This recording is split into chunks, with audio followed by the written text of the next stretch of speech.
GB News erupted into a furious clash as anchor Nana Akua lost it with political commentator Fahima Mahomed live on air. The pair began to row over Reform UK and its attitude to migrants, with Mahomed insisting a lot of its voters are racist as Akua repeatedly insisted that's not true.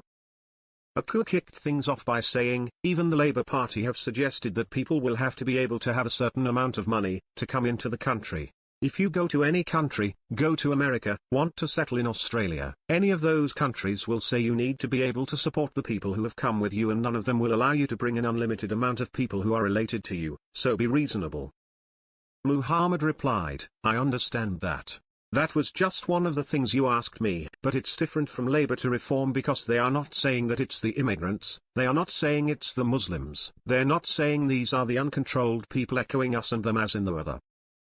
There is a difference when there is rhetoric that has been spewed to inflame and to be divisive amongst communities. Akua pressed her, be specific. Which slogans and which rhetoric, because otherwise what you're saying is rhetoric. Be specific. Give me a slogan, give me something else. An insistent Mahomed hit back, I just said the slogans. Us versus them, the migrants are taking over and things like that, but things quickly got out of hand as Akua pointed out, you never said the migrants are taking over, I never heard that. Who has said that? Mahomed replied, it's the general public that vote for them who say that if reform comes in, people like myself and even like you should not be here. Wise an African but was cut off when Akua said, they've never said that. You're saying people will support them, and you can't be specific which people. When Mahomed insisted that reform councillors had repeated the words, the host exploded, that's not true. That's not true.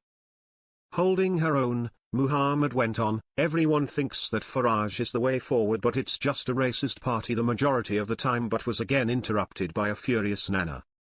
She said, okay, but just talking over me and not giving me a chance to just respond to some of the things you're saying doesn't make you right. Look, the people who support Reform UK are the general public and general people. Are you saying that those people are racist? Only for Mahomed's response to be, a lot of them are, yes.